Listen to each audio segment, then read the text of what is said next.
Hey ladies and gentlemen, Steven here from Redolessence. Welcome back to another video. I hope you're all doing well and I hope you're all staying safe and healthy. In today's episode, we're going to be taking a closer look at the newest fragrance by the company Zara. This is a 2020 release for men, and this one is called Seoul Summer. So make sure to stay tuned.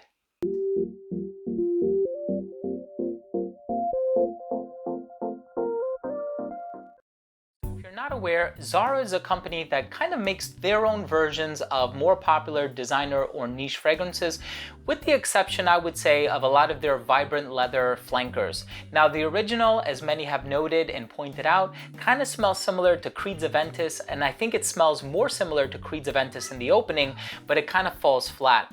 Now, this one also reminds me of a more popular fragrance that's on the designer side. I'll let you know what that is a little bit later on in the video if I didn't already specify it in the title below.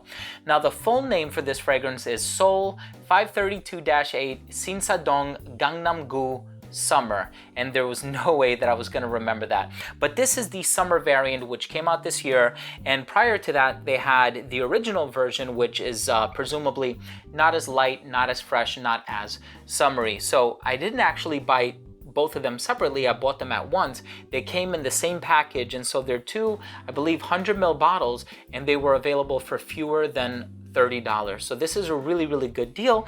Of course, it's also a given that these are not going to be concentrated as strongly as a lot of fragrances on the designer side, presumably the ones that you would buy at like a Macy's or a Bergdorf Goodman or Sephora. And I think these are eau de cologne concentration, even though the box might say eau de toilette. I haven't checked it for this particular release, but I know that in my experience, Zara fragrances don't last a very long time. So I'd be given to assume that they are concentrated rather weakly. But I'm excited to tell you what I get from this one, what other fragrance I think this one smells similar to. Let's go ahead and start things off with the presentation. So the box for this one has the name of both the original on the left and the summer variant on the right.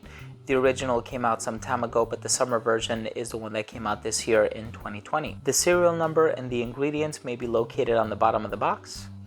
And the back of the box has a list of notes within each bottle. Feel free to pause your screen if you'd like to read through them all.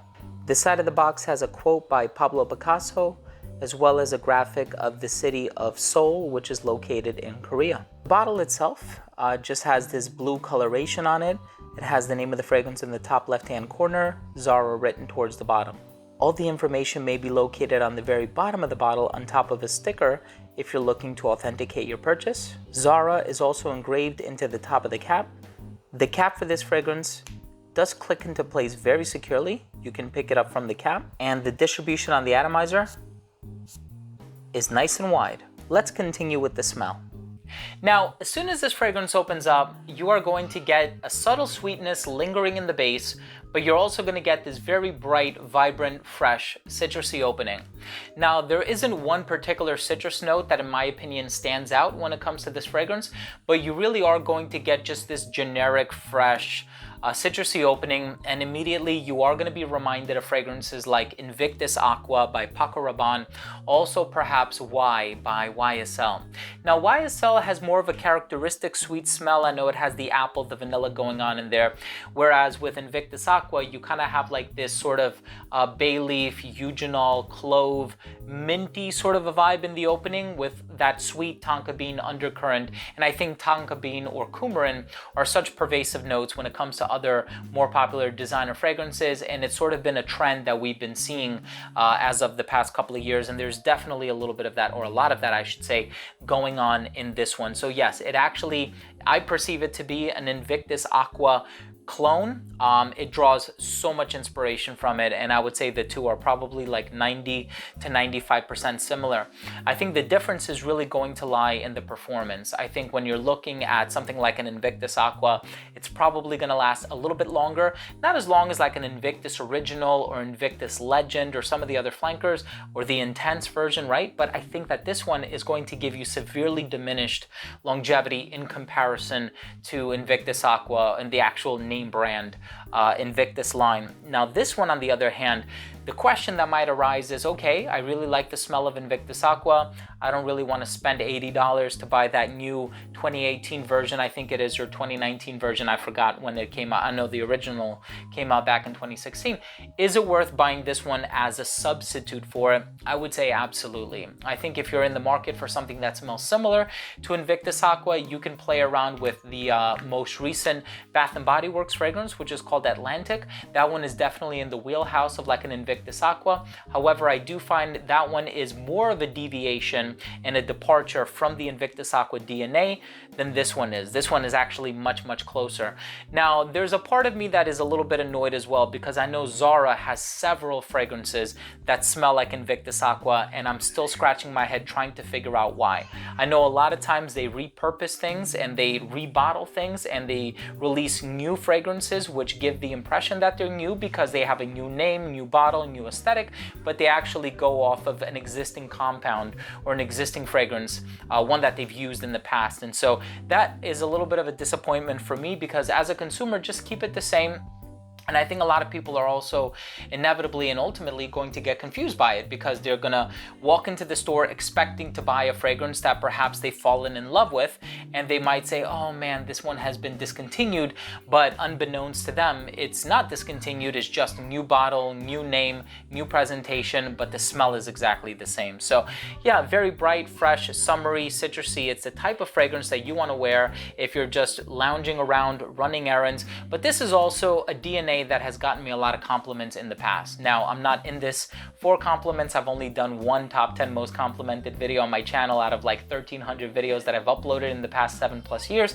But if you are in the market of for a fragrance that is going to land you a lot of compliments, this is just a very tried and true, proven DNA. It's very likable. It has this mass appeal factor about it, and I think you're really gonna enjoy it if this is your style. If you're looking for that type of DNA, you don't want to spend a lot of money on it, I think this one is definitely the way to go. Another thing that I'm gonna comment about this one is when it actually dries down, there is something in here that reminds me ever so faintly of the note of shiso.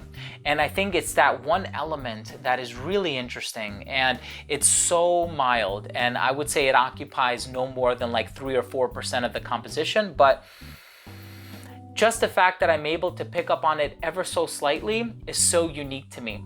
There's a fragrance by the different company that actually uses shiso as an ingredient, and it smells so unique.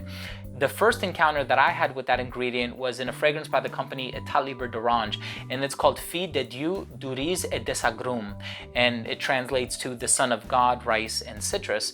And that fragrance has shiso, which is this culinary ingredient that's used in many different parts of Asia, and it's also related to basil and mint. And I pick up ever so slightly on the presence of it in this fragrance. Could just be my nose playing tricks on me, but it's the inclusion of that ingredient that actually makes this a little interesting. But again, you know, I would recommend that people go out there, buy Invictus Aqua. You can definitely find the current formulation online for a really good price nowadays. And I think that that one is going to give you a better bang for your buck, because it's going to last longer. It's going to give you better longevity. And this is one where, hey, if you don't mind bringing it with you, you can spray it several times throughout the day if you want to get that scent cloud, if you want to have that experience of that freshly applied scent. But this one does decompose and it does disintegrate rather quickly, and so that's the only unfortunate thing when it comes to Zara fragrances. I should actually have a lot less in my bottle than what I do now because of just how often you need to spray this one on. But let's go ahead and finish things off with my overall assessment. Now, first up, in terms of the uniqueness and the overall smell, this is not a unique fragrance at all. This inevitably borrows influence from Invictus Aqua. It's also in the wheelhouse of fragrances like Y by Yves Saint Laurent. So it's not a unique fragrance. The overall smell though is very pleasant, but it depends on who you ask. And so if this is the type of fragrance that you're looking on wearing to work or running errands, if you know you're going to be in a very populated environment, which with social distancing nowadays, we're not going to find ourselves in such an environment. But if you do want to stock up on it for when things resume back to normal, I definitely think this is the type type of fragrance that you can wear lounging around the house, running errands, but also in a very populated environment, because I think it's just a very fresh and appealing fragrance. Now, in terms of the longevity, I got about 2 hours on my skin, 2 to 3 hours, 3 hours on a good day. I really only wore this about 3 times to work. And yes, I actually had the opportunity to wear it to work before everything went down in light of what's going on nowadays. And I hope you're staying safe and well, but 3 hours is really the most that you're going to get from this one. If you don't mind respraying several times throughout the day, that's great. But I know myself personally, I like to put it on in the beginning of the day, and it's not really, you know, the mindset that I'm in where I need to bring a fragrance with me to work unless I have like a little travel atomizer or decant or something like that. But I typically don't travel with my fragrances, and so just keep that in mind. Longevity on it is not very good. Projection is great for the first 20 to 30 minutes, but it does sit very close to the skin. After that 1 hour mark, you're really gonna have to dig your nose into your hand to be able to smell this one on you. In terms of the versatility, it's incredibly versatile. You can wear this one dressed up, dressed down. It does give off more of a casual vibe, but it's a fragrance that smells really good to the average consumer, and there's never a bad time to smell good. I think in terms of age range, there's something about this one that smells very youthful and along the lines of what a lot of mainstream designer fragrances are smelling like nowadays. And I think that this one, well, I know it's marketed for men, but I think that this one is going to appeal to a guy more than it will appeal to a girl. But these are just recommendations. Go out there, smell it for yourself, and wear what you like. Last up, in terms of the presentation, I don't know. I'm not entirely convinced that this one looks more summery than this one, with the exception of the blue cap. But again, it's very easy to miss, especially if you're purchasing these fragrances individually. So just make sure that you take notice of the fact that this one has summer on it. And apart from a few color differences, that is the only distinction on the bottle to let you know that this is the summer version and not the original.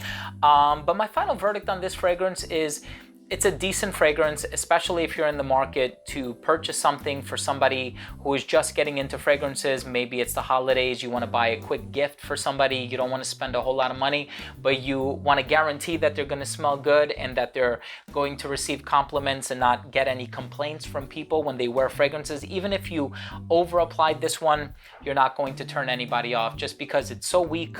But then at the same time, it's also a very tried and true proven DNA that is guaranteed to do well on a mass level. So there you have it, ladies and gentlemen. Thank you so much for tuning in. That was my review of Zara's Seoul 532-8 Sinsadong Gangnam-gu Summer. If you own or have tried this fragrance or the original, which I'm not going to say the name of again, please let me know what you think. Go ahead and leave a comment down below. Also, please don't forget to subscribe for future videos, whether they be in an informal, impromptu setting like this or back in my quote-unquote studio when I feel comfortable visiting my mother's house again. Please let me know, and I'd be more than happy to respond to any comments down below. Thank you for being a subscriber. Thank you for taking value from this video. I love you all. Stay safe. Keep yourself well and healthy, and we'll see you in the next episode. Bye.